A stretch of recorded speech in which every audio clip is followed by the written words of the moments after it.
Conditional residence versus permanent residence. What's the difference? How do you convert from one to the other? And what can go wrong? I'm Puyan Darian, here to talk to you about immigration law.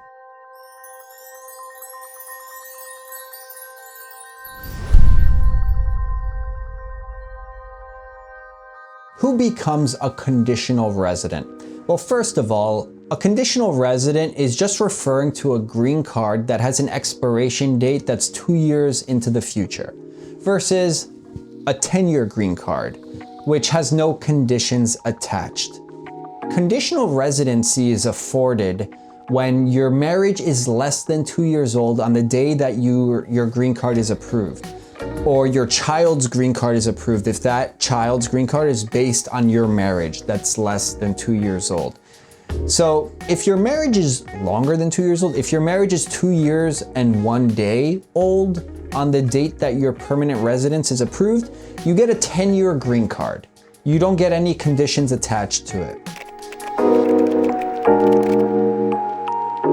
When you get a conditional green card, you have to apply to remove the conditions on your residency before your green card expires. And you have a 90-day window. So let's say your green card expires on April 1st. You have 90 days before April 1st to submit your application to remove the conditions.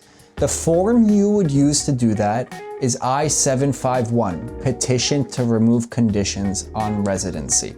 And if you're still in a good faith marriage, you and your spouse will both sign this form and submit it to USCIS with the last 2 years of evidence of your marriage. The purpose of this form is to reduce the instances of marriage fraud. It's to make sure that you guys continue to be in a good faith marriage and you continue to save evidence of your good faith marriage. A question that I'm commonly asked is, what if I entered my marriage in good faith, but during the 2 years after I get my conditional 2-year green card, the marriage falls apart and I get divorced? The answer is, you can still keep your green card and remove the conditions, even if your spouse is not still married to you and is not willing to sign the petition to remove conditions with you. But at this point, I would strongly recommend speaking with a lawyer to make your case as strong as possible. The general summary is you can still maintain your immigration status and fix your conditional residence and make it permanent residence, but it's not guaranteed. Basically, it comes down to whether you can prove that the marriage was entered into in good faith. And I've made a few videos very specifically on this topic where I've discussed it in extreme detail. So I would refer you to those videos if you have more questions about getting divorced before you have your full 10-year green card.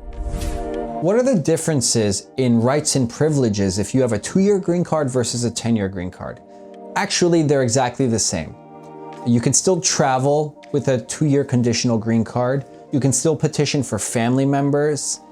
You're still on the same timeline for citizenship. So let's say you get your conditional green card. You don't have to wait until the conditions are removed before the 3 years for citizenship begins to run. The 2 years of conditional residency count towards the 3 years you need to wait before you can apply for citizenship. So hypothetically speaking, if you become a conditional resident and exactly 2 years later the conditions are removed, which is not going to happen because it takes a while for that form to get processed by USCIS, but hypothetically, if exactly 2 years later your conditions are removed, on the day you apply to remove the conditions, they're just magically removed, 1 year later you can apply for US citizenship if you meet all the other requirements, such as not leaving the US for longer than 6 months, and all the other residency requirements and continuous residence requirements. When you apply to remove the conditions on your green card and get your full 10-year green card, you'll receive a letter automatically extending your expired green card for some period of time. Historically, this extension was 12 months, and then processing times to remove conditions increased to 18 months. And now they're all the way up to 48 months. So right now, when you apply to remove conditions, Your green card will expire, but you'll get a letter saying that green card is extended for 48 months. This means all of your privileges as a permanent resident are extended for 48 months in the eyes of USCIS. So if you need to travel with your expired green card, you need your expired green card and that letter. If you want to prove you're a permanent resident for employment, it's your expired green card and that letter. Now, let's say the process takes even longer than your auto extension through that letter. Let's say 49 months down the road, USCIS is still working on it because it's not your fault. They're just taking forever because it's the government. You can go and schedule an InfoPass appointment to get a stamp in your passport, which will serve as the equivalent of a green card. You can get these stamps, they're called I-551 stamps, for 1 year at a time. You would need to call USCIS and select the option or say InfoPass, schedule an appointment. You'll be scheduled to go down to your local USCIS field office, and the immigration officer will put the stamp in your passport, and you now need this stamp along with your letter and expired green card if you want to prove that you're a permanent resident to re-enter the US or for employment purposes or whatever. What happens if you fail to apply to remove the conditions? So you never submit Form I-751 because, you know, life happens.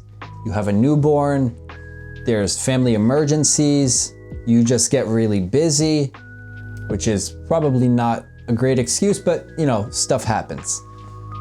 I would always file the I-751 as soon as possible and include a short explanation as to why you were not able to file it sooner.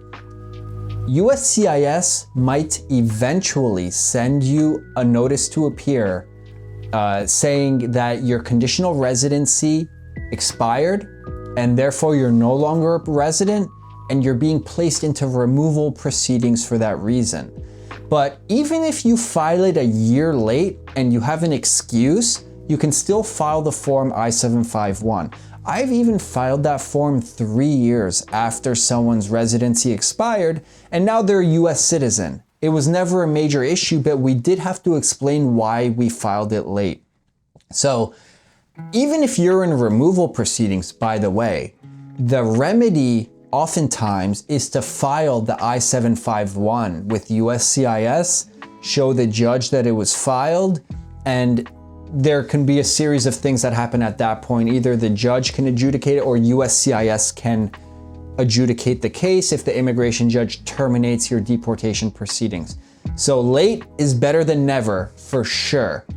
If you're filing it late, I recommend speaking with an immigration lawyer. If you ever receive a notice to appear in immigration court because USCIS is saying that they've terminated your permanent residency because you failed to file this form, you definitely need to speak with an immigration lawyer. This is not something that you could really do by yourself. In fact, if you go to immigration court without a lawyer, the judge will probably say, I'm rescheduling for another hearing in a few months, and you need to use that time to get an immigration lawyer. So just keep all of that in mind.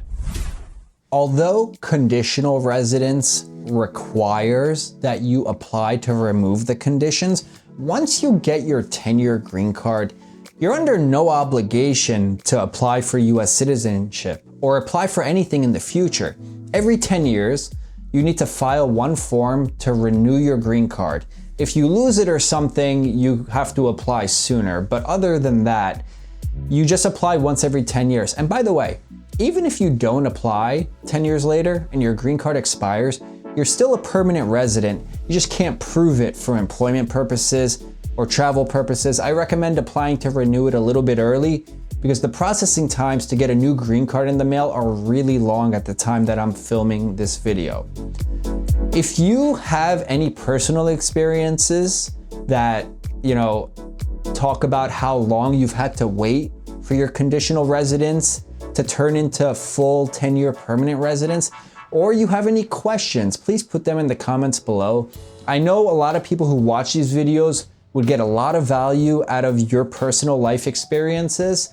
And if you have any topics you want me to discuss in future videos, put them in the comments below. I regularly answer all the questions and I'll make new videos based on what topics you suggest I make. This channel is for you guys, so please take advantage of that. If you're ever looking for an immigration lawyer to remove the conditions on your residency, or your marriage isn't working out and you need advice on what to do before you get a divorce, or anything pertaining to removal of conditions or permanent residence, please feel free to schedule a consultation with me.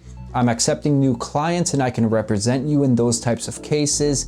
You could always book it directly through my website, call or text my office. And if you're new to this channel, be sure to like and subscribe to the channel. I'll make new videos once a week, and I'll see you guys next week for another video.